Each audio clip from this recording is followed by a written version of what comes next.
Good evening. Calling to order the Revere School Committee meeting of November 19th, 2024. We'll all rise and salute the flag. Pledge allegiance to the flag of the United States of America and to the republic for which it stands, one nation, under God, indivisible, with liberty and justice for all.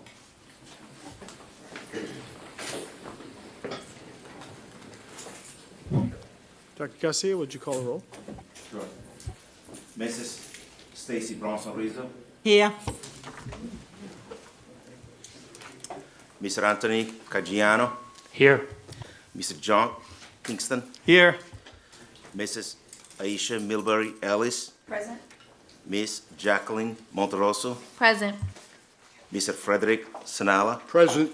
Mayor Patrick Keefe. Here. Thank you. We have a quorum. Before we get the meeting started tonight, I did want to bring up some good news. If you hadn't heard, last night, through the wee hours of the night, the school negotiating committee for the Revere Teachers Association were able to reach a tentative agreement. And so the entire school committee, of course, was part of this decision, but when it came to the negotiating team over the last 8 months, there was Anthony Caggiano, Jacqueline Monterosso, Dr. Kelly, myself, Dr. Macaba. We've paired up really well with the RTA in really fierce negotiations, but ultimately at the end of the day, we were able to settle upon a fair contract that recognizes the needs of our educators and also what our needs of our students are. And most importantly, we were able to come to a really nice compromise. We see what's going on in just the region and seeing these intense battles and things like striking communities, and we know that that's very difficult for our community, so it was really important that we were able to work together and collaborate, and we were very thankful to the Revere Teachers Association for their common sense and the approach that we all had. So thank you, and congratulations, everyone. Thank you.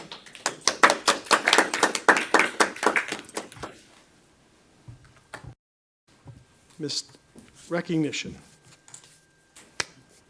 None. Sorry, Barb.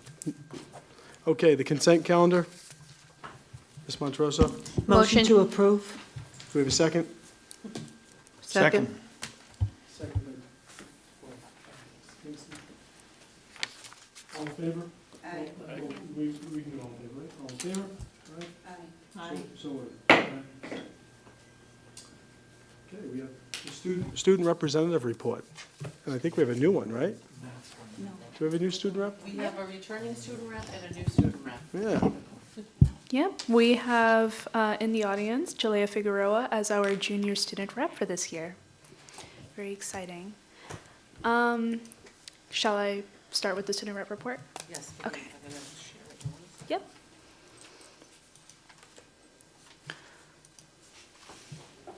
You can start. I'm gonna wait. Okay. So starting with the student, oh, there we go. So starting with our student rep report, which is provided by the newly formed Student Advisory Board. We first want you all to see the faces of our board. So on the next slide, we have everybody on our board. We have, of course, Julia Figueroa, Ada Luadi, Zoha Hassan, and Isabella Lopez on our board. These are all members that were elected by the Revere High student body to be part of our student advisory board in compliance with Massachusetts general law on the second slide, where essentially we just have a student advisory committee that consists of 5 members elected by the student body. So moving on to our sports roundup at the high school, we have very exciting news from Revere Cheerleading, who got first place in the Greater Boston League co-ed division, advancing to regionals. That was the previous weekend. Revere Boys Soccer, which honestly, they put in a lot of effort into their quarterfinals and had a pretty good win streak, so a very good season for them. And for Revere girls soccer making it to the playoffs and the Greater Boston League All-Star game, which was held on November 13th. So moving on to what we've talked about this month at our Student Senate, we want to bring up one of our newer named committees, the Opportunities and Inclusion Subcommittee. Essentially, last year, the subcommittee, under their previous name, worked with middle schools like Rumney Marsh Academy in order to help students there with academics, and they want to expand their Youth Scholars Fellowship program to other middle schools like Garfield Middle School. From what I was told, I believe the SBA has their own Writing Center-esque program. So the reason they want to also expand to Garfield Middle School is because it's a little bit farther from RHS, and getting that assistance from high schoolers is well needed. Also, they're working on another project, an ALS club, and they are currently seeking an advisor for the club that is either proficient in ALS or willing to learn ALS alongside the students at these clubs. On the next slide, continuing with this subcommittee, they're also working with the NAN project and want to bring mental health workshops to RHS. Along with that, they're also working together to attend the NAN Project Summit, which is going to be held in Danvers sometime in May of next year. Moving on to the next slide, this is us advertising our multicultural night that's being organized by the Student Engagement Subcommittee and many other people, which is going to be held on January 9th, 2025, directly after the Semester 1 Winter Showcase that will be held at RHS. And of course, it's open to the public, and we encourage all of you to come and attend. So moving on to the club report, recently for speech and debate, we kicked it off with novice tournament at Zavarian Brothers High School just a few weeks before Revere had their annual Fall Fest, which kicked off the official Massachusetts speech and debate season. And they hit it off with a smash. We also have the class of 2026, which, another advertisement, in order to raise money for their junior prom, 20% of all checks for the Uno's restaurant will be donated to the class of 2026 on Friday, the 22nd. Also, another update, Model United Nations just came back from Providence, Rhode Island for their Brown University Model UN conference. And it was a 2-night conference, and it was definitely a success. Everybody had a lot of fun, and it was a huge learning experience. So thank you very much for that experience. Lastly, this is an update from the Student Advisory Board. Thank you to Jackie. The Student Advisory Board has been able to connect with numerous advisors and principals throughout the district, from elementary schools to middle schools, in order to create way more outreach within the district. And since the Student Advisory Board is not just representing Revere High School, but is also representing the entirety of the district, it also allows us to be equitable with what we speak about and make sure that we're including all voices in the district. So that concludes our student rep report for today. Thank you. Thank you. Ms. Monterosso. So really exciting. I think a huge congrats to our new junior rep. I also want to give our junior rep a shout out. She's been working tirelessly to create an equity officer position in the student council. And so a big thank you to Mr. Bowen and Dr. Garcia who have helped create that role. And so all we're waiting for is the advisor's approval, and I want to thank her in advance because I know she sees the importance in this role. So really excited to see that kick off so we can bring in more equity for all of our students. And then just a clarification. So our student reps come from our student advisory board, which is with our student council or our student senate? So in previous years, the student representatives came directly from the Student Senate, which is a board that is chosen either by students applying for a position or being recommended through an assistant principal and or guidance counselor. And previously, it was the student representative was voted within that body. However, we changed it this year so that we had a school-wide election, so the entire student body was in charge. Some of the students in the Student Advisory Board were previously in Student Senate, but it was a school-wide decision. and the student reps are elected within the body after the election. So what's your difference between your student senate and your student council? I just want to have your hierarchy correct. So the difference between the student council is that each grade has their own student council body that's run by a different advisor and a different body consisting of students in that grade. And typically student council, they can work on stuff that affects like school in terms of policy, but typically they work on student engagement, creating events. They're the ones that plan things like prom and homecoming and pep rallies and other things of that nature. But the student senate, that's all that consists of members from all the grades in our school, and it is a time where it is students working amongst themselves to essentially talk about changes in the school, projects that they want to bring. It's like an open senate, pretty much. Okay, thank you. You're welcome. Thank you. Ms. Rizzo. So our student senate has always been, they've always considered it the student advisory. I have to say, though, thanks to Principal Bowen and Mr. Fellows, they've been working really hard the last couple of years to get it to a place where it's supposed to be according to the Mass guidelines. And the students also have more engagement with other students around Massachusetts to learn a lot more. So I'm really grateful for Mr. Bowen and Mr. Fellows to help these students, give them the voice that they truly deserve. So. Thank you. Great.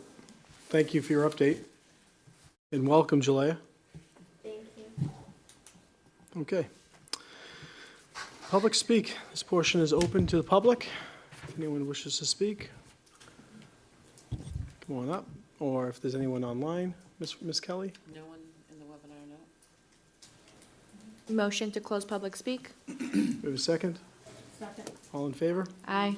Okay. Superintendent report. Thank you, Mr. Mayor. We have a few brief presentations for the school committee tonight, and then just a couple of updates that I wanted to give the committee in preparation for some events that'll be upcoming in the winter or the fall. And so we're going to begin tonight with a report from our junior ROTC crew, the Patriot Battalion, who is going to share with us some information on a revised service learning project that they're going to begin this year. As many of you know, they've run into struggles with their previous service learning project, Operation Snow Angel, which was a wonderful program. Unfortunately, or I'm going to say fortunately, we've not had enough snow in the last 2 years for them to actually participate in that program. We've either had not enough snow to call off school, or other things have gotten in the way. And so because they're required to fulfill a mission, they had to come to the conclusion, finally at this point, that they need to think about a different way that they could serve the community. And they're going to share that information with you. So I'll welcome Major Bowker and the officers of Patriot Battalion to come up and share with us. Operation World Readiness, is that right?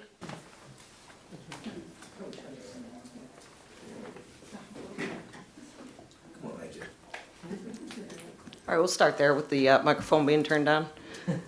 Good evening to Mayor Keefe, Superintendent, the entire school committee. I'm Major Bowker, the senior Army instructor for the Revere High School Army Junior ROTC program. As Dr. Kelly mentioned, we're going to be segueing to Operation World Readiness, which is a partnership with Junior Achievement. For the school committee, just giving you a heads up for January, we will be submitting our request for our Daytona trip as we qualified for both our national fitness team, which is going to be a mixed team, as well as our armed and our unarmed drill team, which happens before AP exams. So they'll be back in time without having to take that. So without further ado, I'm going to turn this over to my top three, my cadet battalion commander. They'll all introduce themselves and give you some overview of the program, and we'll end it with where we have a gap and we need your help.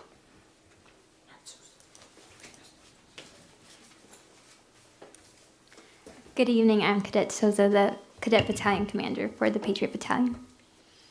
At this time, all presenters will present themselves and their position. Good evening, I'm Cadet Guerrero, and I am the Cadet Command Battalion, Auxiliary Major.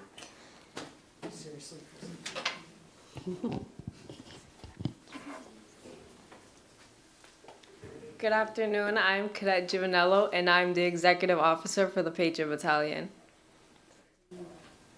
As a requirement of the program, we must plan and execute a service learning project. The purpose of this briefing is to outline our recommendations and equipment requirement for this year's project. Please hold all questions until the end of our presentation.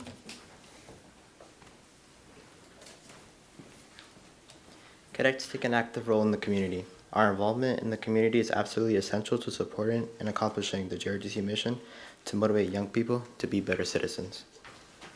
In fact, the JROTC program incorporates community service and service learning into its curriculum at every level, which is evaluated during accreditation evaluations. JROTC is a cutting-edge leadership and citizenship program that consistently moves forward to improve a cadet's leadership, social, emotional, and academic skills. The program includes classroom, academic studies, character education, team building, leadership opportunities, intramural competitions, field trips, and unique training opportunities. JROTC is a highly visible program with many benefits and advantages for the student, the school, the parents, and the community. Service learning is a learning method that integrates meaningful community service with classroom lessons and reflection to enhance the learning experience. Service learning projects are opportunities to acquire the knowledge, discipline, and sense of responsibility that are necessary to take charge in one's future. The result is responsible cadets who are sure of themselves, can think on their own, and can express their ideas and opinions clearly and consistently. In service learning, cadets participate in a community service learning project, a project where they and others on their teams will help some aspect of their community while drawing upon skills and knowledge from the JROTC curriculum content. Providing service can be a powerful tool in the development of attitudes and behavior, and can transform young adults from passive recipients into active providers, and in so doing, redefine the perception of their involvement in the community from a cause of problem to a source of solutions. Important skills you will need to work successfully to accomplish each service learning activity are similar to those identified in your program outcomes and core abilities. There are several important skills and qualities identified, such as applying critical thinking techniques and building an effective relationship with peers, co-workers, and the community. Learning these skills ensures that students are prepared for the workforce. On order, the RHS Patriot Battalion, 2nd Brigade, Cadet Command, RHS JROTC cadets will dispatch in teams to 3 specified Revere elementary schools to provide guided learning and mentorship through junior achievement within the 5 early release dates during December through April of school year 2024 to 2025 in support of the service learning mission as specified in the JROTC curriculum. Junior Achievement's purpose is to inspire and prepare young people to succeed in the global economy. The hours of mission execution are 12:30 to 14:40. Junior Achievement learning experiences promote classroom learning and are designed to support educator efforts to address academic standards in English language arts, mathematics, social studies, and other contact areas. Junior Achievement correlations allow educators to pinpoint content which will meet their classroom needs and help students to achieve learning benchmarks. Junior Achievement learning experience correlate to various national, state, and district educational standards. In 3rd grade, Junior Achievement Our City introduces students to financial literacy and learning objectives for 3rd grade social studies, including how people manage their money and the importance of economic exchange within a city. In 4th grade, Junior Achievement Our Region introduces students to entrepreneurship and how entrepreneurs use resources to produce goods and services in a region. Students operate a hypothetical hot dog stand to understand the fundamental tasks performed by a business and owner and to track the revenue and expenses of a business. In 5th grade, Junior Achievement Our Nation provides practical information about the need for employees who can meet the demands of the 21st century job market, particularly high growth, high demand jobs. Students will understand the skills, especially in science, technology, engineering, and math, that will make their futures brighter.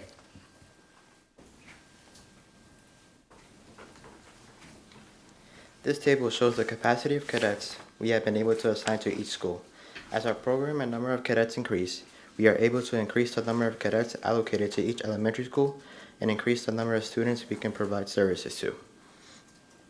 Based on our predicted number of cadets for semester 2, there will be no gaps in coverage. The Cadet Battalion Commander develops a written mission statement that includes who, what, when, where, why, and how.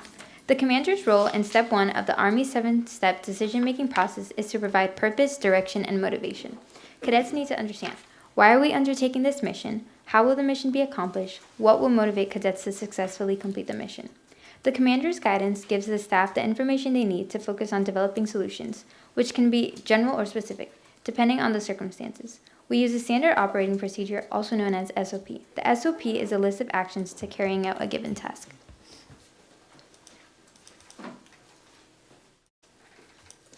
We utilize the SMART model to define our goal and evaluate the standards that were set and criteria.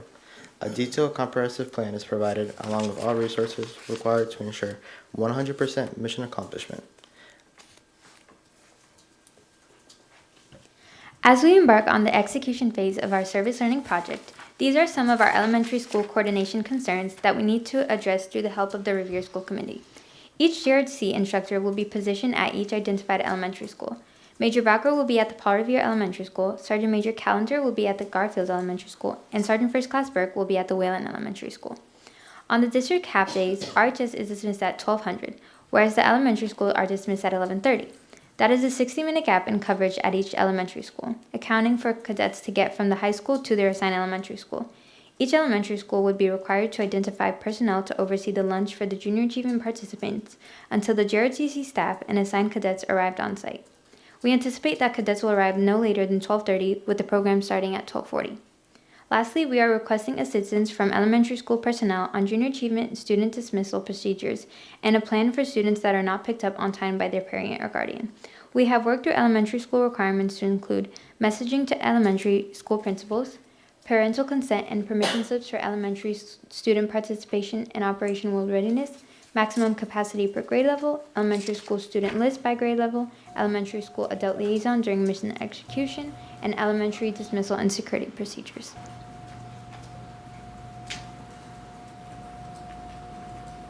Transportation has been provided for students going to the Garfield, as it is the farthest elementary school from the high school. Students who are assigned to the Paul Revere and Wheeling will be on foot. Students with vehicles are also allowed to drive themselves to their respective elementary school. The Patriot Battalion is requesting these logistical support items to facilitate the Operation World Readiness Service Learning Project to each elementary school. Will a nurse be available at each elementary school during Operation World Readiness in the event of any medical situations? How will elementary students' medical concerns be communicated to the Patriot Battalion, which include allergies, inhalers, or EpiPens? The Patriot Battalion elementary school OICs will have a first aid kit that they will bring with them during mission execution. Ideally, the junior achievement curriculum will be presented in a separate classroom by grade level at each elementary school, not in the cafeteria or gymnasium. In each classroom, cadets will need access to Wi-Fi and smart boards to present the curriculum. To augment the junior achievement programs, the cadets have identified supplemental activities for each mission date and request access to school supplies, including pencils, crayons, glue sticks, markers, and paper. This concludes our Operation World Readiness School Committee briefing. What are your questions? Thank you. Any of the committee have some questions? Ms. Monterosso? Thank you all for presenting. My first question is, I'm sure capacity-wise you only chose 3 schools, but why those 3 specific schools? And are you serving all the students in those grades in those schools? So we met with the mayor and the superintendent early in October, and we aligned with their partner. Is that the correct word? We have like a primary elementary school and one that falls under it, not subordinate. That's how we would call it. So they identified the 3. Okay. We went in with our scope of all 6, and the JA curriculum, junior achievement curriculum, actually goes from kindergarten to 5th grade. And the scope was brought down to be 3rd to 5th grade at 3 schools, and next year, all schools will be invited to come to the 3 different locations. So this is our pilot year to see how it works. Okay, amazing. And then my next question was, what is the ratio going to be of the elementary students to the cadets, and will there be adult supervision in each room as well? So there will be one JROTC instructor at each school. Okay. There are 4 to 5 cadets in each classroom. We are based on our projections, it'll be 2 classrooms per grade level at the 3 schools. So we have our cadet leadership. So we call them ESO commander, ESO first sergeant, ESO NCOIC. And then we have our GLOWs, which are grade level OICs. It's a very similar leadership structure to Snow Angel, where the cadets were out unsupervised with this project. And then we have to partner with elementary school personnel because we're not familiar with their building in terms of emergency response procedure. Thank you. Ms. Ellis? Sure. Great presentation. Love the preparedness. I just wanted to applaud you for your services and to just inquire as to, this is going to happen on half-days? On the district half-days. On the district half-days, so I imagine that parents would agree to allow their child to stay at the school for this program particularly? Which, my guys or the elementary guys? The elementary. Yes, so what's going to happen next, when we have a few more wrinkles ironed out, is that the elementary principals at the 3 schools involved, the Wayland, the Garfield, and the Paul Revere, are going to invite parents to apply. So the Okay. parents will be volunteering to participate in this. We saw, when we thought about what needs the community had, one of the big ones that struck the mayor and I were on those half days is there are a lot of parents who are working and can't figure out what to do with their children. And so we thought this was a way that we could fill that need. And we did want to start off small till we get our bearings. The biggest piece that we haven't quite figured out is that 1 hour gap between when the elementary kids are dismissed at 11:30 and the high school's not dismissed till 12:30. So we've got 12 o'clock. We've just got to figure out that time frame. And I know that we're working with principals to try to see what we can do there. Great, thank you. Mr. Kingston? I understand this list.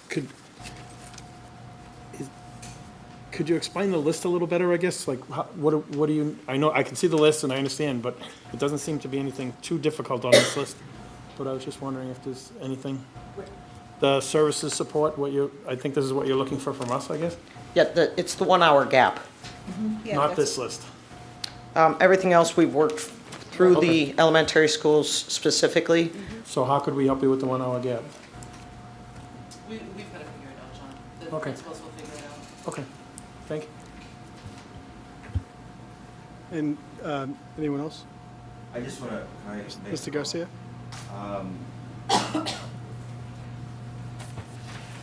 I just want to applaud the junior RTC for putting such a wonderful structure together, because what I see here is the interconnectedness with the world, considering the fact that we have a significant demographic shift in our city, in our schools. And it's just, I'm speechless. It's certainly something that major in the program, special major and the other leadership team of the junior RTC, they always tend to think outside the box.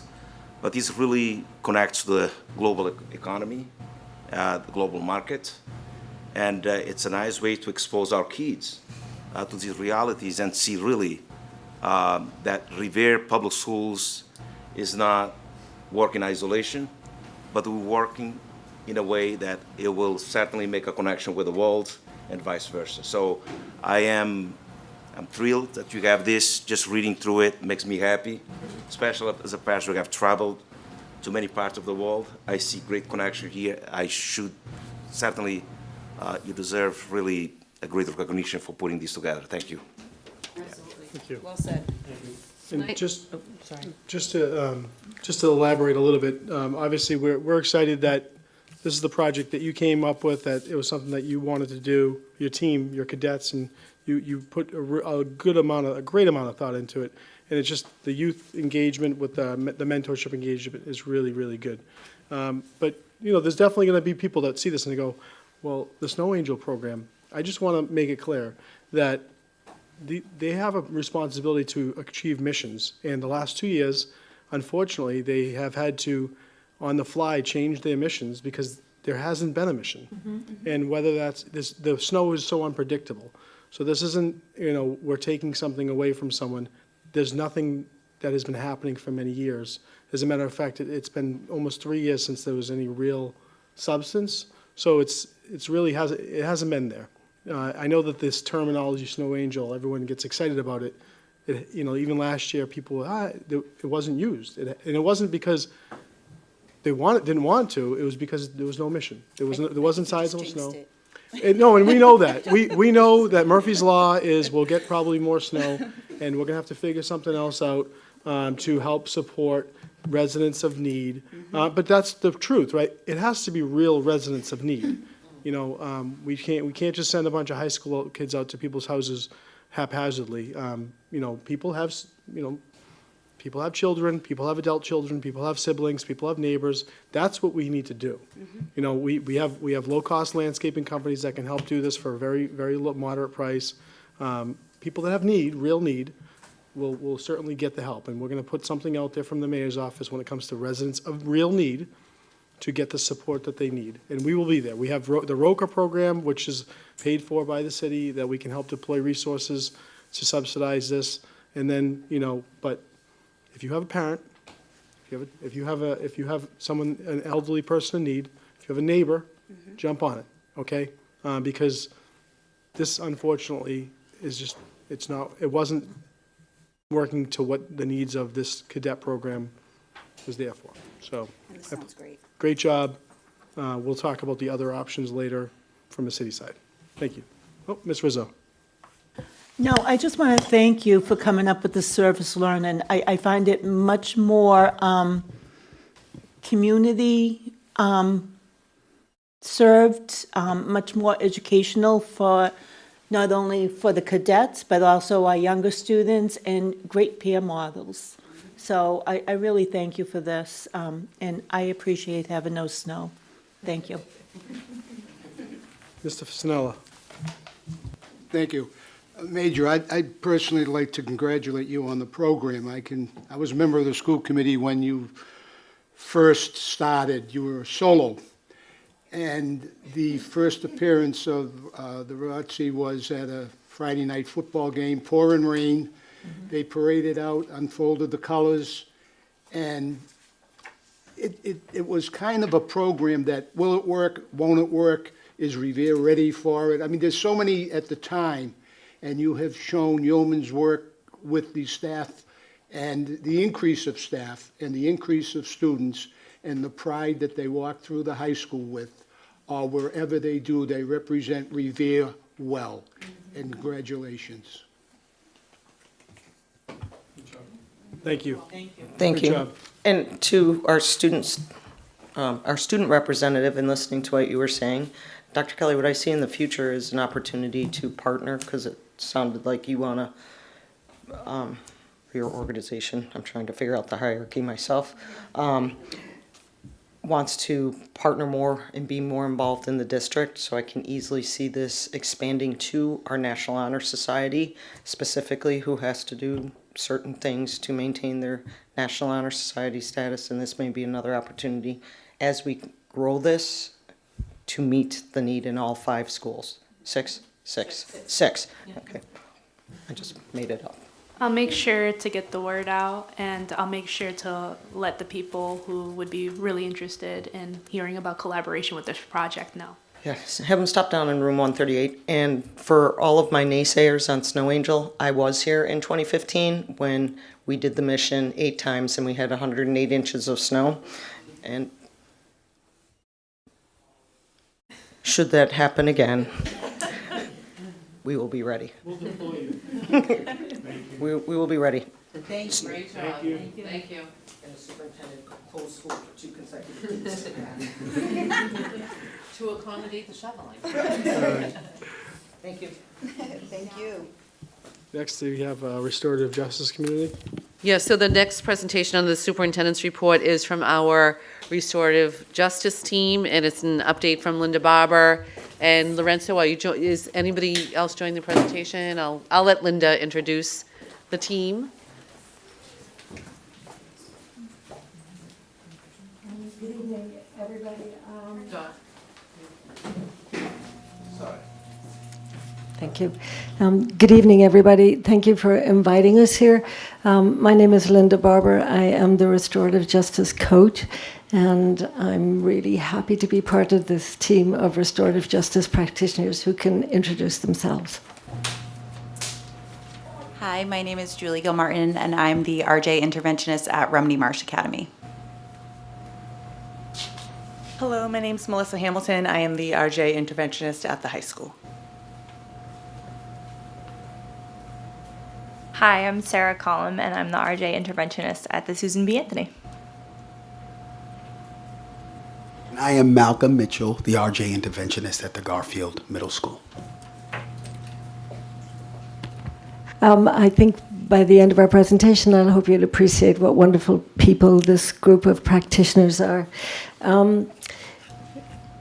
It's pretty appropriate that we're here this week. This is International Restorative Justice Week.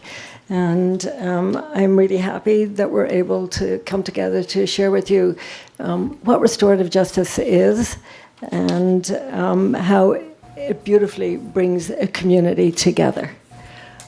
We can go to the next slide. It's really impossible to learn what restorative justice is in like 10 minutes. So we are going to put out an invitation later, but we really would like to put it on your radar that we want all of you in school committee to come join us and really listen to people who have participated in restorative justice, both adults and students, about the impact that it's had on them. In another venue at another time that works for all of you. But that's how you will really understand what it means to participate and experience and come out the other end of a restorative justice engagement. And it's also really important for us to know that the point of Circle is not to fix kids, but it's to bring people together to really listen deeply, to try understand and hold perspective. So that we can figure out ways to move forward. I don't have to tell you what it's like to be engaged with people who have very different experiences or wants and needs, and like trying to move the group in a direction where we come out the other end in a good space. That's what this is all about. So restorative justice is not about what I want or you want or this person wants. It's really about what are the people ready to offer when they show up? And how is it that we move forward together?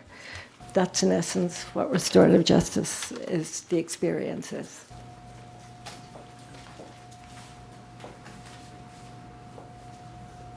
Thank you. So on the next slide, we have a big list of skills that are enhanced by engaging in restorative work. So just like any teacher, any instructor in this district has core standards that they have to teach to and assess, and that they're working on developing those capacities within their students. These are ours. So we are deliberately making an investment both in our one-on-one work with students and adults, and also in our coursework with students on empathy. If you look at all of the bullet points that go under there, you'll see the resonance to 21st century skills that we all need and that we all want our students to be able to demonstrate and grow up with and into.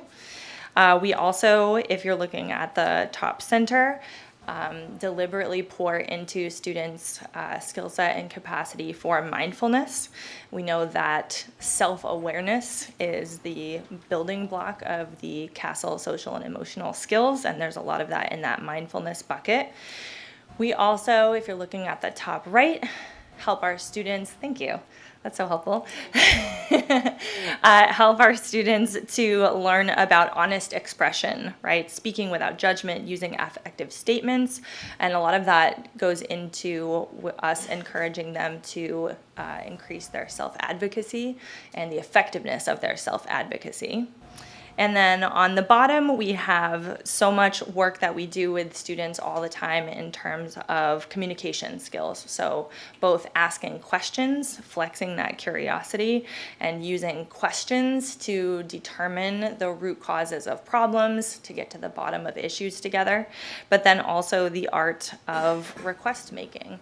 How can we ask for what it is that we need and what we would like to see happen? This is a very brief overview of a lot of content, but one of the things that I think I would leave you with before my next teammate comes up is if any of you in the room have children of your own, I think you will be able to look at this list and say, oh, there are certainly things on that list that I would like my own child to experience and to come to master. So these are the skills that we are helping to develop within the students of our schools. The next thing I will share is that the restorative justice, you'll see these 3 tiers. Just like any type of pedagogy or instruction that we have in our classrooms, we consider engaging kids in 3 tiers. The first tier, 100% of kids have access to this. That's generally where we do classroom circles. And then Tier 2, there's like with math intervention or science intervention, it's like there's a smaller group of kids that, up to 10% of kids that need a little bit of extra to help them understand and engage with what it is that we want them to work with. And then Tier 3, this is where the one-on-one, very, very specific kids who need a lot of intensive support. And honestly, like I have done some work with adults too. This is not just, this is for our community. Both kids and adults need this support. So 100%, 10%, and the Tier 3 is like roughly 1 to 5%, depending on the school, the time, and the occasion. So for Tier 1, it's really the core of our work, given the fact that it is for 100% of our school community, both adults and students. And this is really where those foundational skills are modeled and learned with the intention of building relationships that are actually worth repairing. In practice, this can look many ways, but the heart of it really is creating the space for equal voice, multiple perspectives, and really the opportunity to relate to one another. Some of the examples are listed, as you can see, but it can look a variety of ways, like making connections through storytelling or discussing what's working or not working within class, and also having the academic focus and lens, for example, with analyzing a difficult math problem and looking at the range of approaches on how you would solve that. So it requires discussion, questioning, and reflection. Tier 1 circles are meant to create a sense of belonging and allow students to actually exercise and strengthen those skills that Sarah had mentioned previously. And currently within our middle schools, we are teaching an elective course to develop student leaders that are kind of exploring that self-awareness as well as social awareness to then be able to design and facilitate their own circles to bring to the larger community. And this is really the way in which we're able to do that proactive work so that when we look at these percentages, the Tier 2 and Tier 3 are able to be addressed in a more effective manner.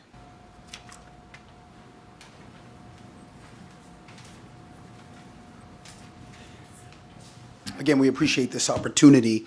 I'd like to talk a little bit about Tier 2 interventions. And let me begin by giving you all a scenario that I'm not sure you've had this experience, but I have. When I was a young boy, my mother would send me to school. She would say, if anybody hits you, you hit them back. Of course, I would arrive to school and I would be in a dilemma because the first thing we would do is we would sit down in the classroom and we would create these policies in our classroom around respect and understanding the rules. And so that dilemma in and of itself gave me agency, but it didn't give me strategy. And agency has to be accompanied by strategy. That's the whole point of pedagogy. The whole point is if you expect me to do something, you've got to give me some scaffolding to get there. So after we've had interventions, after we've had initial meetings, we've gone into classrooms and had meetings with teachers around setting up the values in their classroom. We've had conversations in classrooms about content strategies, what teachers expect for a specific assignment or assessment. Then there are conflicts that arise from that where students may not meet that expectation. We have to come back and revisit the values discussion that we had, but then we need to talk about where we come from. We have to process our metacognition. We have to take into consideration that we all come from different spaces, different places, and we have different values. But when we make agreements, we want to do everything in our power to maintain those agreements. So Tier 2 is about healing. Tier 2 is about making pathways or restoring trust when that is broken. So it's important that when we say sorry, we are giving students an opportunity to provide solutions or strategies that emphasize their growth and their willingness to participate in the classroom structure and in the community. So Tier 1 is about the community development, and Tier 2 is about pressing those community values into the individual, into the person, and making sure that they hold themselves accountable with that agency they have the strategy to achieve.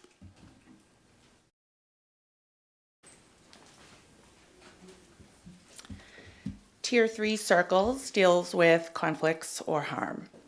The goal of the Tier 3 work is rebuilding relationships that have fallen out of balance.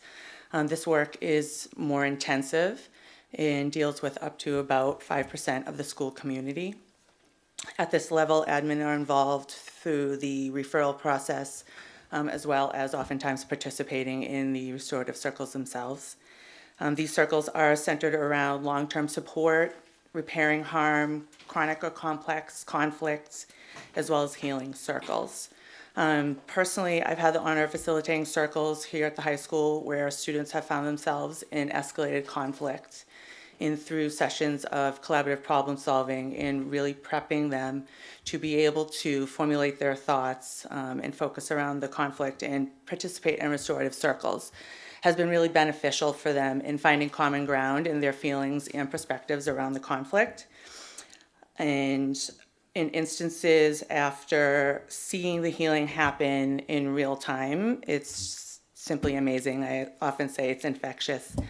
And many times in closing these circles, students would continue without any request of myself, continue the conversations of offering more understanding or apologies about the conflict that could have escalated and be able to remain positive community members.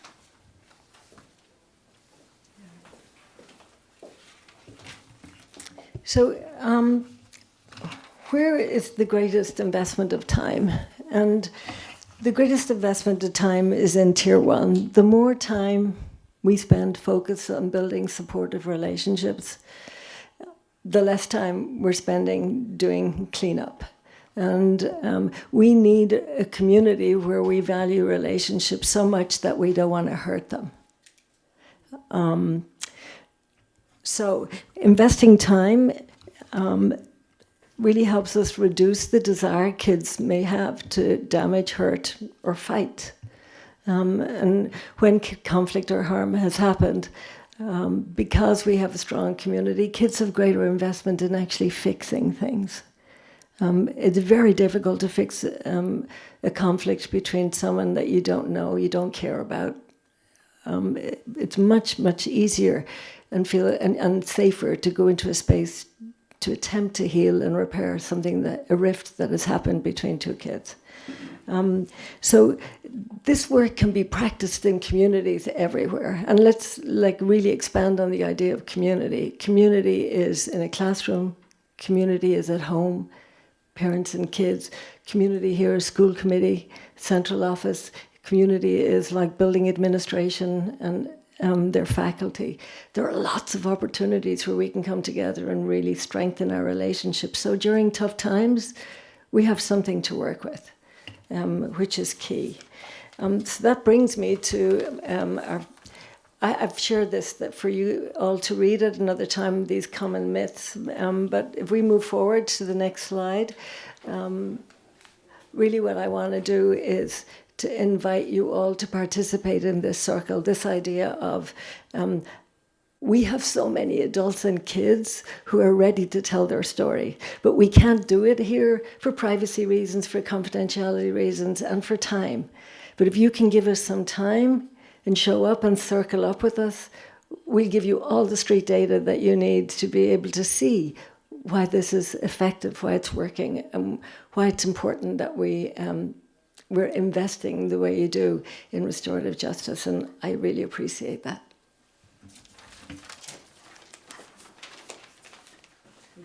All right. Are we good? Ms. Kelly?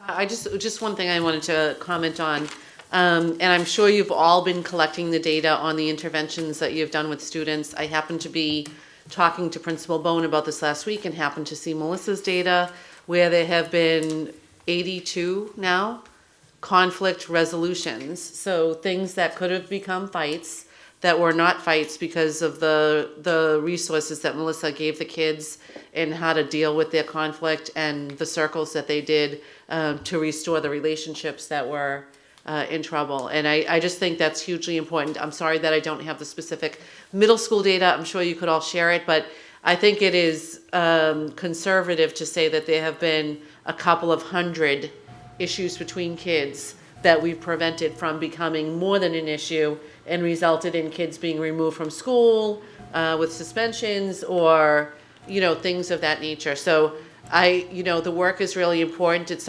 a skill set that will serve these kids throughout their lives, no matter what they do beyond high school, beyond college.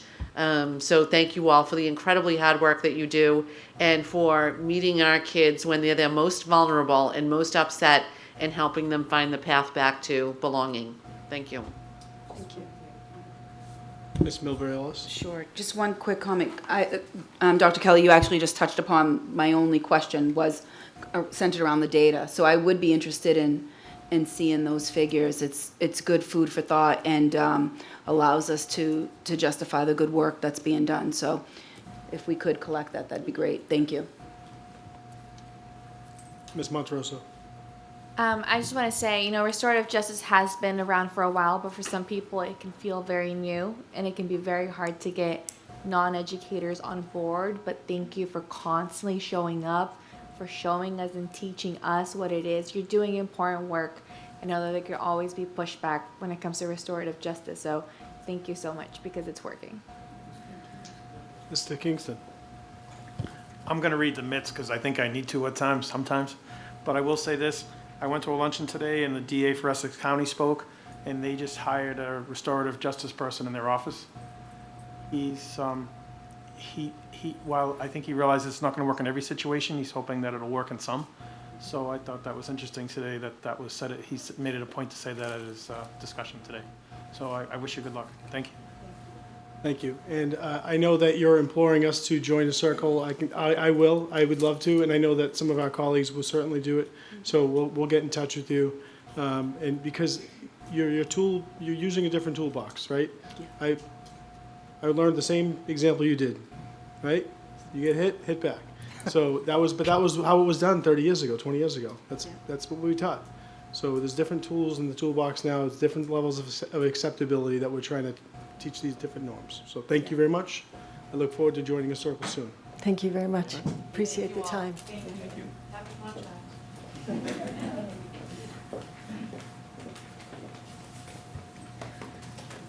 Mr. Mayor, the next item on the superintendent's report is a presentation by the Susan B. Anthony. And I'm going to invite Principal Willett to come up. They're going to talk about their reading intervention program.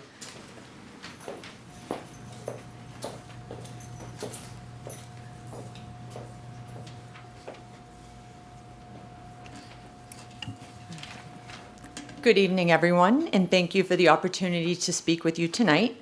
I want to express my gratitude to the school committee for supporting our literacy initiatives over the past few years, and Dr. Kelly for your leadership. A special thank you to Christine Gray, our literacy coach, who's with me tonight, whose expertise has been vital in our reading interventions program success. I also want to acknowledge our dedicated reading interventionists and our entire ELA team for their hard work and collaboration in supporting our shared goals. I'm incredibly proud of the work that we've been able to accomplish together. So in March 2023, we came before you and outlined our math and literacy intervention programs and highlighted the successes and plans for improvement, particularly in literacy. So this work builds on our commitment to strengthening the literacy instruction that began way back in 2017-2018 with the creation of a robust, aligned intervention system. Tonight, we'll be updating you on our progress, including growth achieved, challenges addressed, and next steps to ensure that every student at SBA thrives as a reader.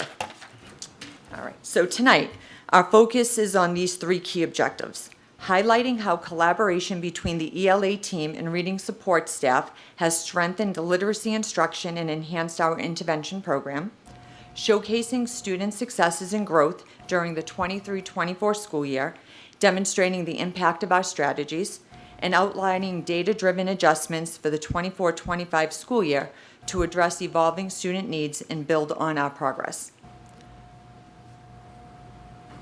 So during the 23-24 school year, the intervention and ELA professional growth teams focused on strengthening literacy instruction. So the ELA team prioritized enhancing Tier 1 instruction by using high-quality text, aligning tasks with standards, and supporting differentiation through co-teaching, and providing timely Tier 2 scaffolds. While the intervention team focused on improving Tier 3 instruction, they implemented the SIPS phonics program, aligning supports with Tier 1, refined practices through classroom visits, and collaborated with elementary colleagues. Both teams were rooted in evidence-based practices, working together to create effective and cohesive literacy frameworks. And now I'm going to turn it over to Christine to take you through the presentation. Good evening. I'm Christine Gray, literacy coach, as Mrs. Willett mentioned.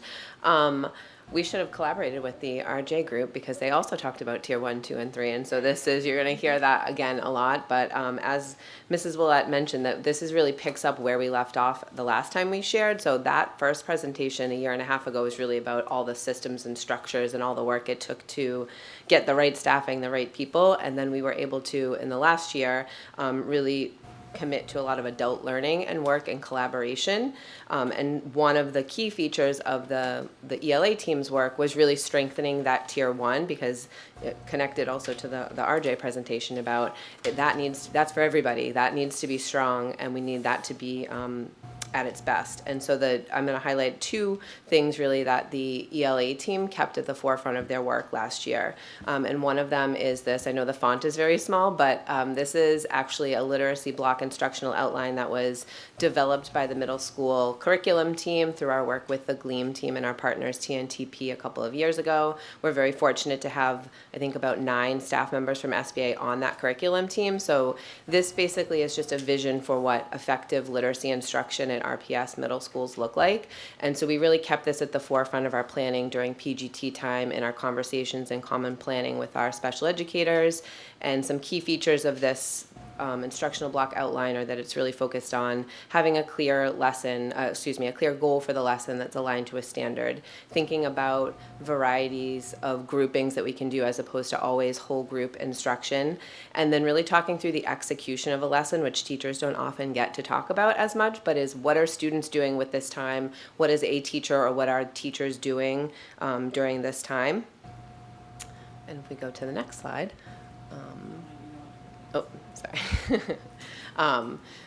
So a second piece of our work that we really kept always in our conversation in ELA PGT was these two indicators from the TNTP literacy walkthrough tool. So this was something that educators became familiar with through all of the learning walks that we experienced in the last couple of years, but these two in particular are indicators that we showed growth in over the couple of years in GLEAM, but were always areas that we could improve in. So thinking about high quality questions and tasks that were giving students opportunities to go deeper into texts and with literature and informational text that go beyond just comprehension, surface level comprehension, get to the author's craft and structure.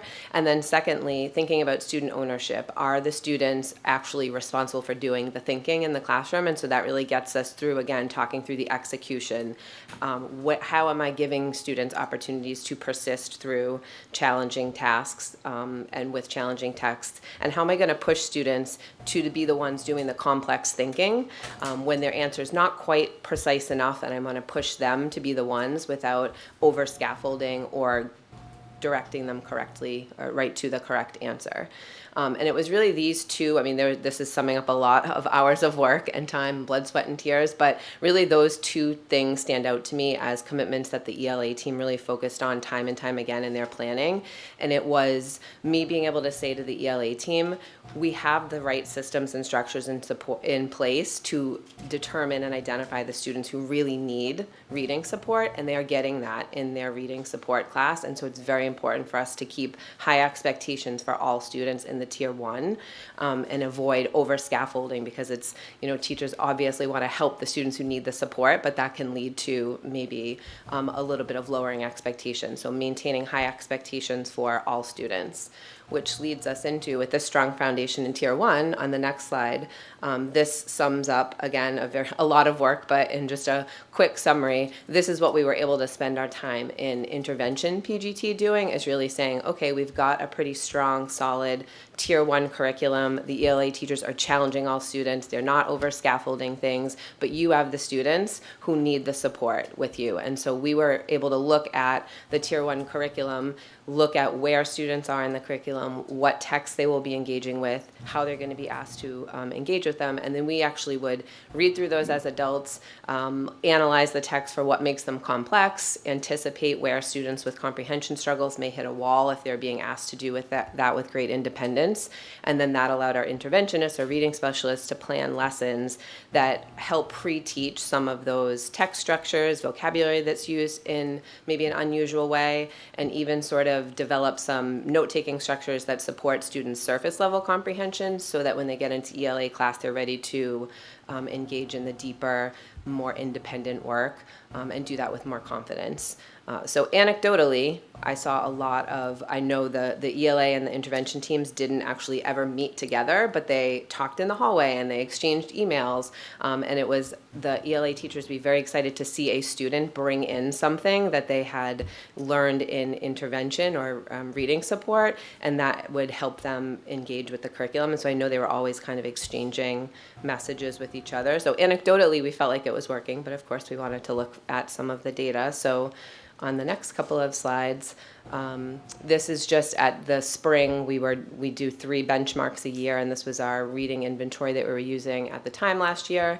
This is for entire grade levels, so not just the students in intervention, but at each grade level. This is the percentage of students who met the growth goal that was determined for them. And each grade we have work to do still on overall students reading at or above grade level proficiency, but the 7th and 8th grades in particular stood out because for the first time since we've been tracking this data, since I've been literacy coach, they were above 50% at or above reading at grade level. So that was a huge growth for them and for our 8th graders in particular, which are the students we've been really with the longest, of course. On the next slide, we pulled out just looking at the students who had received intervention support, and you can see the percentage of each of those students who met their growth goal. 8th grade did amazing and had really great average growth in points. So this was the local or universal screener that we used at the school level, but then we also looked at the MCAS data from last year. So on the next slide, you can see, no, that's okay. So this may or may not look familiar to you, but this is what students and parents and caregivers receive. This is the growth chart that they receive. In addition to where their student performed at what proficiency level, they also get a chart that shows where their student, what their growth was as compared to their peers. So the 7th grade really stood out for a number of reasons, but looking at our 7th grade last year, so our current 8th grade, the district SGP average was a 50. our seventh grade students, all students who received SGP, was a 58. So anywhere between a 40 and 60 is considered moderate and kind of desirable growth. And then when we pulled out the SGP for the students who had received intervention support, they're the 76. So their median SGP was a 76, which is higher growth. I also, just to see, because I'm always wanting to check and make sure what we're doing is working, I pulled the SGP for those same students when they were sixth graders, and many of them hadn't been identified yet for reading support, and their median SGP as sixth graders was a 43. So a very significant growth.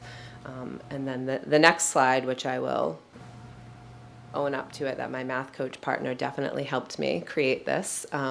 So just, you can see the 76 is the median SGP, but 50% of the students in intervention fell in the highest quartile. So a lot of students in the high growth. And really thinking about the seventh grade team as a whole, I think there's a lot of reasons why there's really the strongest communication between those two ELA teachers. They're very aligned. They're both members of the curriculum team. They really leaned into the idea of high expectations. They tried some different structures in their classrooms that they hadn't tried before. And they also have a very detailed weekly plan for where their students are going to be, which made it very easy to collaborate with the interventionist. So the interventionist could literally click into their plan, say, okay, this is the text I know the students are going to be reading in 3 days, and then she was able to plan accordingly. So I think that those are some of the things that really contribute to their success. So then moving forward, I think I'll skip this slide and maybe just go to the next one, just thinking about how we're using the data this year and how we're kind of how our reading program, our support has expanded. So we are moving to thinking about literacy across the content area. So we've really worked on ELA over the last couple of years, but thinking about how we can also support our social studies colleagues who don't always get some of the support that the ELA teachers get. So we have actually at each grade level a reading interventionist pushing into our social studies or civics class, really supporting vocabulary, small group instruction. The green in the middle is sort of our traditional where we started. We have the tier 3 pull-out intervention. Sixth grade is primarily phonics. Seventh and eighth grade, they actually took that instructional block outline that we looked at a few slides ago, and they created one for an intervention block. So they built off of what would effective instruction look like in an intervention block at SBA. And then we have one reading interventionist with a very specific schedule, and she works primarily with our L students, some of our students who have schedules where they didn't fit. So we have a lot of different models there. And then our sixth grade, I think it's on the next slide here. When we obviously we're most unfamiliar with our sixth graders because they're new to us, but when we looked at the data and our criteria for students that we might pick up for reading intervention, we realized there was a really large number of students who might meet that criteria. And so then we just looked at that data and said, well, this really isn't a tier 3 because, as Linda had mentioned previously, that should be a very small percentage of students. And so instead we said we need to do something a little bit differently and really focus on providing tier 2 supports within the ELA classroom. So right now we have in the sixth grade, we have a reading interventionist actually pushing into an ELA class with a special ed teacher and running these stations models and thinking about providing in-class support. And so I think our last slide is they're just getting going. Oh, there was one slide with actual pictures of the students and teachers, but it's just people instead of those different groups. Oh no, that's my fault for putting it in too late. That's it. Ms. Montroso? No? Oh. Any questions? Mr. Kingston? I think this is great. I just have one question. Are we able to share this with the other two middle schools? So I'll just say that, I think his point is you guys have you're onto something, right? Yeah. That's working. Right, But and I'd hate to see it repeated 2 more times, only because. no, our middle schools collaborate very well with each other, and they have there's some level of autonomy, but there's also a strong sense in the district of when we learn something is going well, we share it with each other. And this is certainly an example. I was going to say that to Christine. I hope you all appreciate how incredible it is to have a student growth percentile in the 70s, an average student growth percentile in the 70s. It's really, really incredible. And, you all have known, we've had these conversations about making sure that there is rigorous curriculum and that kids have the support they need and they can all succeed. And, you know, this is just further evidence of it. But great job. Ms. Rizzo? So I'm just wondering if there are ways that the UDL principals can improve the multi-tier system, and maybe some of the ways you might use it. Yeah, I think. Got it. I do think that on that literacy instruction block outline, one of the effective instructional practices is UDL. So that's something that is very prevalent in our conversation. So we are thinking about keeping the same goal, but giving students different opportunities to get there. And I think that's where the stations and different varieties of student groupings come in. But always, I think with UDL is keeping the tight goal. So the goal can't change. And the standard has to remain the same, but how you get there and the supports you need.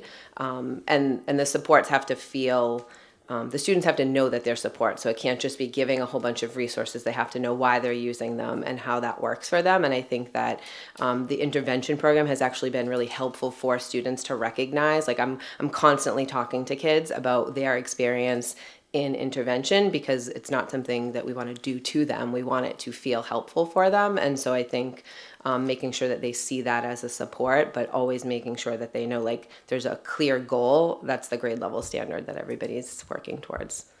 Thank you. Thank you. Thank you very much. Thank you. Great work.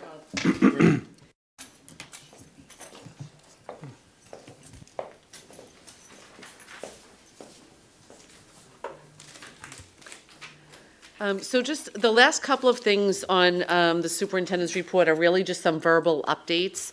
And some of them, I'll have some more paperwork for the school committee next month. The first one is the RMA update on where we are with the DESE intervention due to their percentage on MCAS. We've had 3 visits with DESE. They came out on October 2nd. They didn't come out. We did a Zoom initial meeting to talk about what we have in place and things that might need to change. They did come out for a site visit on the 17th, and we spent the day touring the school and visiting classrooms, collecting data, and then talking about what we saw after that. And that information was used along with some focus groups at the Rumney Marsh to identify goals that they're going to focus on for the rest of the year in order to improve their achievement. And interestingly, with what Mr. Kingston said a minute ago, a lot of it is focused around literacy goals and making sure that literacy is integral to all of the classroom work that's happening at the Rumney Marsh, and also making sure that we are holding high expectations and high standards for all kids in all classrooms at all times. So they're still developing that. Our friends from DESE are going to be out every 2 weeks to observe and collect information. They're very much serving as partners to the Rumney Marsh team and not so much as instructors. They recognize the teachers and the staff at the Rumney have a skill set and an expertise already. It's about amplifying the things that are working well and making sure they have time to share those things with each other. So that's been going very well. I know the team at DESE is happy with the level of participation and feels like people are open-minded and receptive to the ideas of change. So that's a quick update on that. Yeah. I just want to say, a few of them were talking about how skeptical they were when it was going to come in, but at the end, they were very happy about it. They found it to be very productive, very helpful, and again, working as a team and not coming down on them, and they were very appreciative. That's great. Thank you. That's good to hear. My next update is on our decennial NEASC visit, which is happening in the spring. And so I just wanted to put those dates on your radar. It's October 30th to April 2nd. It's a Sunday, Monday, Tuesday. October? Did I say October? March. Sorry. It's been a long 24 hours. Or 36 hours? I don't know. Something like that. But yeah, in the spring, March 30th to April 2nd. I don't know what was happening to my brain a minute ago. But I'm going to start giving monthly updates on that. Most of the work that happens in preparation happens at the high school level. And really the purpose of this visit is for them to come in and make sure the high school implemented some of the things that everybody agreed needed to be worked on last time that they were here. And then also they'll collect some data and help us start the work of setting a vision for the next decade at the high school. One of the things that's going to be really important to this work is when they see that we've actually made real true progress on building a new high school.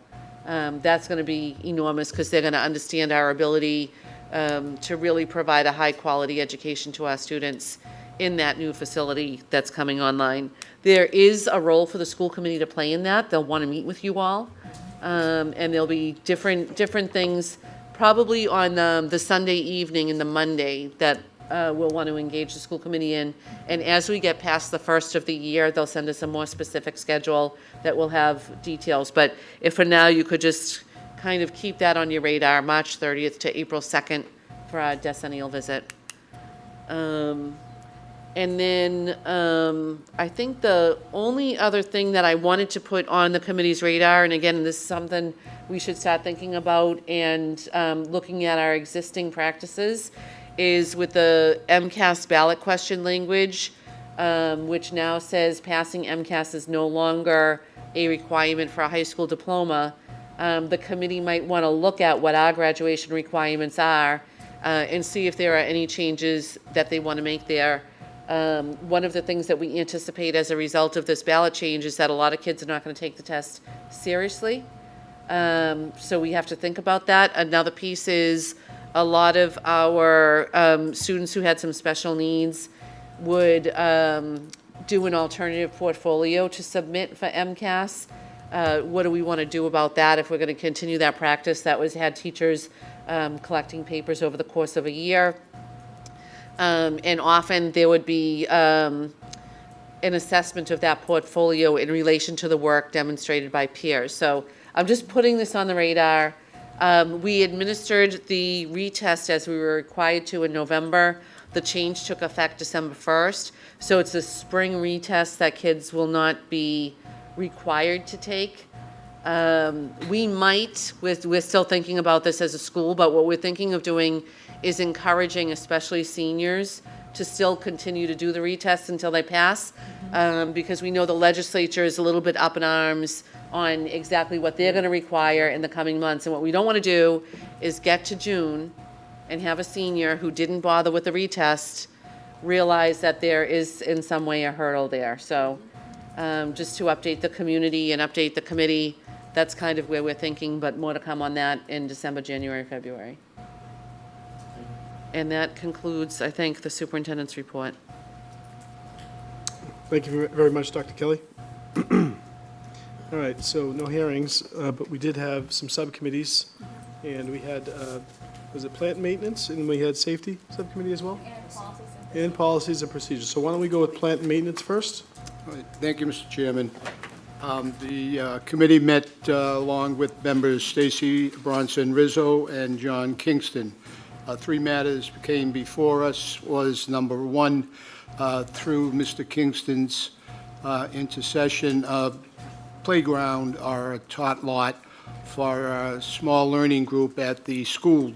The committee earlier had appropriated X amount of monies, feeling that it would be suffice, but after the Director of Plant Maintenance, Carl Svensson, came, there were many issues that had to be addressed, or still have to be addressed, namely its different levels. There are extensive routes under the site, so that the allocation of funding would not be sufficient anyway. We are calling upon Ellie Baker from the city side, who has experience with playgrounds, et cetera, and she's offered to assist so that come the spring, the playground hopefully will be open and operative. Well, up until the cold weather, which we haven't seemed to have had, they've been able to utilize it. Any of the committee members that were present would like to speak on the matter? Thank you. The second The second matter that came before us was the concern of the functioning of elevators at the Garfield School. Apparently, rumors had it that they were shut down in their entirety, that were not operative.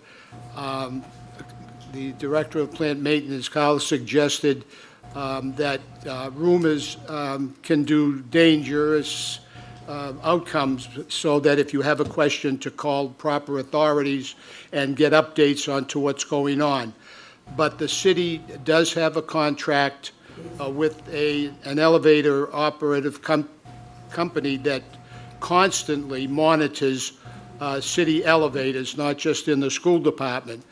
And the company is capable of repairing and recommending future endeavors, which apparently, due to the age of the Garfield elevators, will require some stronger look at it. Eventually will have to be replaced.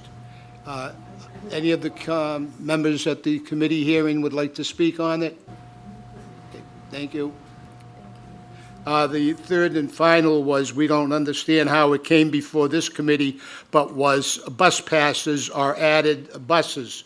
Upon discussion, it was mentioned that the additional bus routes for under a mile would be in the vicinity of millions of dollars, and that's not counting the contract for the bus company is due shortly. It was discussed of MBTA passes and looking into the feasibility of issuing these at least to high school students. It was also mentioned that there are several communities, Everett, for example, that does not have buses. Linfield does not have buses. So Revere's generosity in their bus program is probably one of the best in the city, or the district, rather. Any member of the committee wishes to speak on the buses? All right, with that, that concludes the report, and thank you for your time. May I just ask a question real quick in relation to the bus passes? Is the city looking at expanding the previous S cards, which are just like students would have to load them themselves, or are they looking into M7 cards, which would be $30 a month ordered by schools? The $30 a month was mentioned. It was mentioned the city of Boston. They're all entitled to get it. So that this is another reach out to accommodate people who may not be able to. It was not suggested, but it was mentioned that there's even a market to sell these cards. So the control would be of some concern, but it's an alternative that we're willing to look at. Okay, thank you. Thank you for your question. Thank you. The next committee would be the safety or policy? Policy subcommittee. Ms. Ellis? Sure. The policy subcommittee met this afternoon at 3 o'clock to review several Title IX policies that had been updated under federal law through, we have decided to, we looked at the language provided by the MASC with respect to these 7 particular policies. I will read them just for the record: AC, ACR, ACA, ACAR, ACAB, ACGA, and ACGB. We did not take liberties with the suggested language of the MASC, but agreed to amend and/or adopt, depending on the language, the suggested language of the policy. We're presenting it to the full committee now for your approval. Again, these are Title IX policies. The law is what the law is, and we just want to have our policies consistent with the handbook and the rules that we're disseminating. And right now, they're not consistent. So I do apologize for not providing the full committee with the most recent versions, but they are available online. They are word for word the MASC's versions, and I could do so. Oh, yes, thank you so much. They all relate to the presentation that was provided by Jennifer King several meetings ago, the attorney for the schools. So if anyone has any questions, I'm happy to answer them. I just, I think it's ACAB. A lot of them are new ones that we do not have in our policies. I believe ACAB is something that we just did, 2022. Dr. Galucci worked with our attorney on it. So if we could hold off on that one so that you can discuss it with maybe Dr. Galucci and review it to see. Oh, you talked to Dr. Galucci? Oh. No, we did review the prior one and the present one, and it was Okay. just agreed. There were some distinctions, Okay. if that's okay. Dr. Galucci was present at the Was present subcommittee at the meeting. Thank you. Did you get that, Ms. Rizzo? Dr. Galucci was present at the subcommittee meeting. Thank you. As long as there's homework on it, it's an important one. Absolutely. So could I have a motion? Motion to, second? Could we have a roll call, please? Mrs. Stacy Bronson Rizzo, Yes. Mr. Anthony Caggiano, Yes. Mr. John Kingston, Yes. Mrs. Aisha Milbury Ellis, Yes. Ms. Jacqueline Monterosso, Yes. Mr. Frederick Sanala, Yes. Mayor Patrick Keefe. Yes. Motion passes. And the third committee would be the Safety Subcommittee, Mr. Caggiano. There was another update from the policies about a policy we're going to work on for building safety and also dress code. Do you want to give an update? Oh, Ms. Milbury Ellis. Thank you for reminding us of that. There were two amendments to our agenda, which we agreed to accept. One was on a policy to be discussed and constructed relating to building protocol when we have staff and employees visiting various schools and properties throughout the city on school time. And the second policy concerned dress code. So we're going to be revisiting our dress code, making sure that the handbook is reflective of our district policies, and reviewing the language, doing some homework, bringing in students for their voice, and updating the dress code policy, particularly with respect to the high school. Thank you. Thank you, Jackie. Thank you very much. I did have a question with that. Great, I think they're great. If these policies are instituted, will we be looking at a next school year? Thinking about it, it's. For the dress code, yes. Okay. Yes. I'm That just was- thinking about any, major policies. Yeah, no, that was the discussion. They would be effective the next school year, and that way we can give ample time to the incoming students and from 8th grade into the high school, as well as the classes coming I in. just wanted to know if I need to get different ties. Absolutely. All right, thank you. We'll let you know. Thank you. All right, and I believe that's it for Policy Subcommittee, so we will go on to the School Safety Subcommittee. Mr. Thank you, Kendall. Mr. Chair. We had a safety meeting today to discuss, to put out for quote, a security bid, safety audit. Myself, Dr. Kelly and Dr. Slucci met with security consultant, and we went over risk assessment, our safety and security plans, protocol, and training. So they gave us a lot of ideas on how we can go forward and make our school more secure, as well as evaluating behavioral tendencies, more training for our faculty. And we came out of it with a full agreement that we want to put this out for bid. And I'm looking for someone to make a motion that we can put this out for bid. Motion. Second. Discussion? Ms. Monterosso? Yes, I wanted to ask if, I don't know where it would fall under, but if we could add maybe language where we would like to preference a firm that has experience of doing this specifically for schools, If we could just add, I'd love that we prioritize experts who have already done this in schools and have that school view instead of higher security for other things. So if we could just make that amendment to add that language, then I'm good to vote on this. Yeah, I think we can easily put that, where it requests As a that they requirement. provide 2 references. Yes. We can say that they have to be public schools, or public school districts. That's fine. Just, and I know that the school side is a little different than the city side, so we put it out an RFP or, so RFQ? Okay. Yes. So, and do we have a set number that we're looking to put it on a procurement checklist? When I talked to Matt, we talked about we'd like to come under 90,000. Okay. So, I mean, it's just, it's helpful when there's, you can put a cap on these? Yes. So that you're not gonna get a $300,000 bid if you're. No, that was gonna be part of the Okay, RFQ. great, awesome, thank you very much. Thank you. So, do we have any other discussion? Can I just mention a little bit more of what we talked about in the meeting Sure. earlier? Just 2 other things that I think are noteworthy.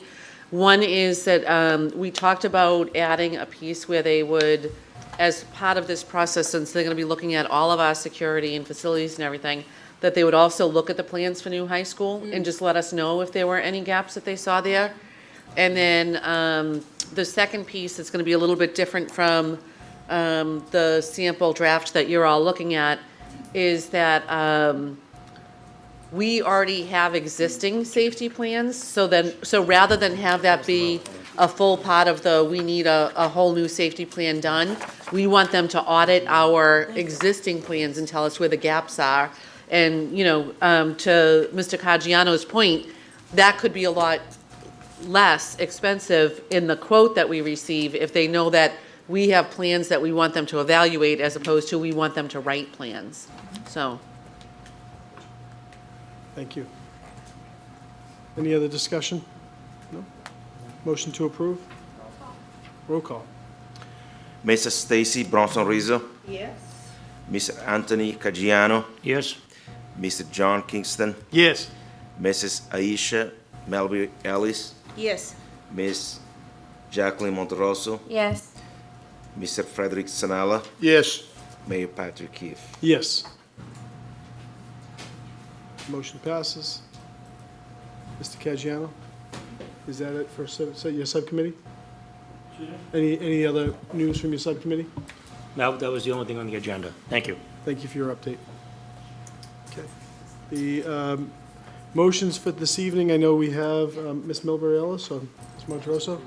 Yes, I'd like to make a motion to adopt a budget amendment for the McKinley School mixed-use project discussed at the COW. Discussion? Great, roll call, please. Mrs. Stacy Bronson Rizzo, Yes. Mr. Anthony Caggiano, Yes? Mr. John Kingston, Yes. Mrs. Aisha Melbury Ellis, Yes. Miss Jacqueline Monterosso, Yes. Mr. Frederick Sanala, Yes. Mayor Patrick Keefe. Yes. Motion passed. Pardon me? Yep, motion's successful. Any other motions? No? Okay. We have some unfinished business, Mr. Kingston. When I voted for the non-union employees to after we accepted the ASME contract, I was under the assumption that the non-union employees would receive the same salary increases as the union folks, and that's what I voted on. I've been told that they did not the non-union people did not receive all of those benefits. And what I would like to do is have a discussion on that, because I don't feel it wasn't what I voted for and what I thought was going to happen. So I would like to have a discussion on that, please. Any questions on this? So,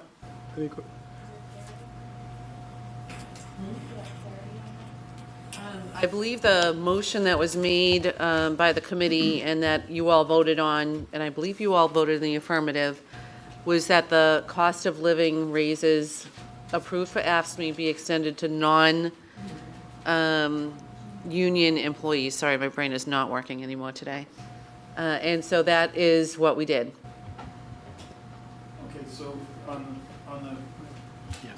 On May 17th, this is the minutes from a previous meeting in 2022.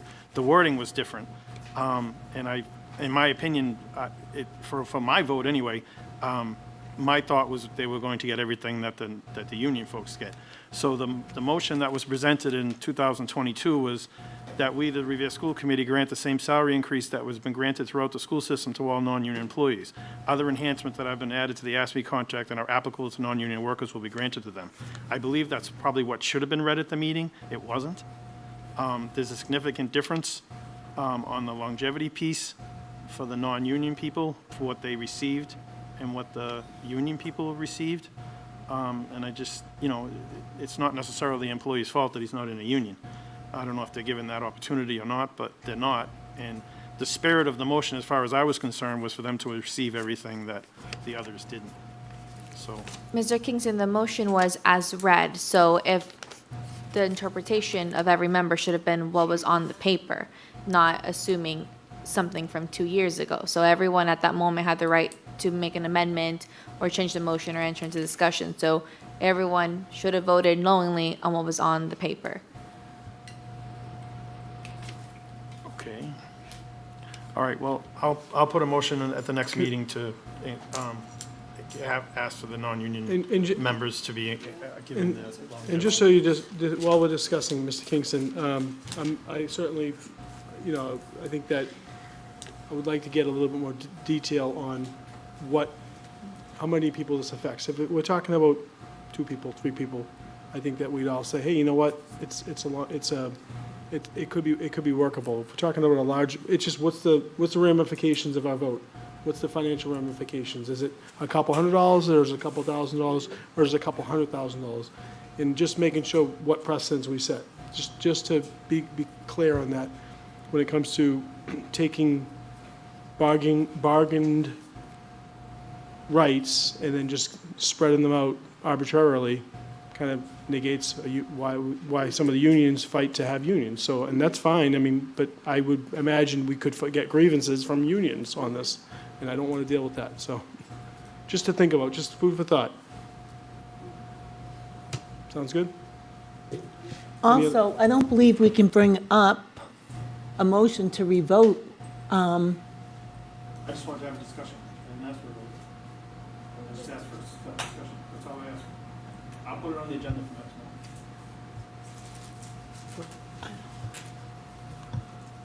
next month. I'm not sure what the discussion is on. Is it your wording that you wanted it to be read from 2022?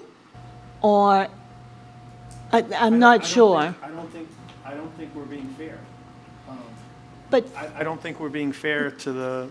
not every union has the same benefits. Understood. So, I don't know, I'm lost. Mr. Chair, can we just, if I may, can we just look at what the finances is and what the impact is? Yeah, I think that's reasonable. And then we'll talk about it. I think that's extremely reasonable. We should see what it affects and. And just for clarification, I'll ask Mr. Cruz about this in the coming days, but we're talking specifically about longevity change, Okay. Mr. Yes. Kingston? That's Yes. it? Okay. Thank you. Thanks for the clarity. Okay. Great. So we will ask Mr. Cruz to look at that. Yep. I don't think that needs, do we need a motion for that? We can all agree upon that, right? Fantastic. Mr. Kingston? Oh, I'm sorry. You No, do. go ahead. Good. I had the opportunity to visit a neighboring district's high school. I was there for 3 hours one day and 3 hours the next. To Ms. Aisha Ellis's point about dress code at the high school, I noticed that they had a dress code in these 2 particular schools.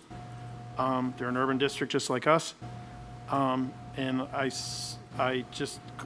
was very noticeable the difference in the dress of many of the students as opposed to what I sometimes see here.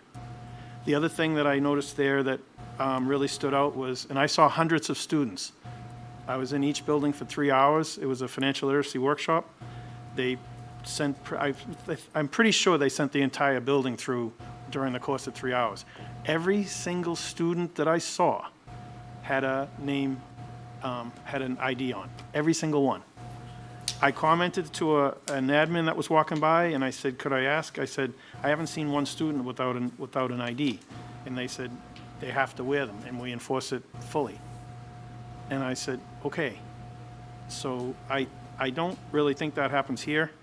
And I'd like to see it happen here, because when I talked to another admin about it before I left, they said, how do I know who the kids are in my building? There's over 2,000 students here, and when I see an ID, I know who that student is, and I know that they belong here. It's just about, knowing who's in the building, who isn't, and them having an ID on. And I just don't think we follow it as well here. So here's another school, an urban district similar in size to us. And then I asked how many admins they had, and they said they had 5, and I know we have 7. And I think that's great, and I'm not looking to cut down to 5, but they seem to be managing it with their 5. So I think, I sometimes get some, when I ask someone a question, they'll say, oh, we can't do that. And so I say, well, why can't we? So they're able to do it.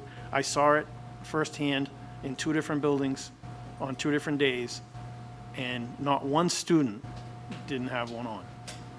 And I was very impressed by that, and I thought it was, obviously it's a attention to detail on that item and also on the dress code. And I just think it's something that we really need to look at and double our efforts on. Thank you. I just have kind of a quick question. So you mentioned, I don't know if I caught this, what school did you visit? Or kind of? It was Lynn? Lynn English and Lynn Classic. Do we know the stats for the school? Because They each have over 2,000 students, I do know that. okay, so I'm just curious, our school density is similar to their school density? Okay. Yeah, I just right around. Okay. I say if they can do that, congratulations, and I think all adults should follow what they expect the students to be doing.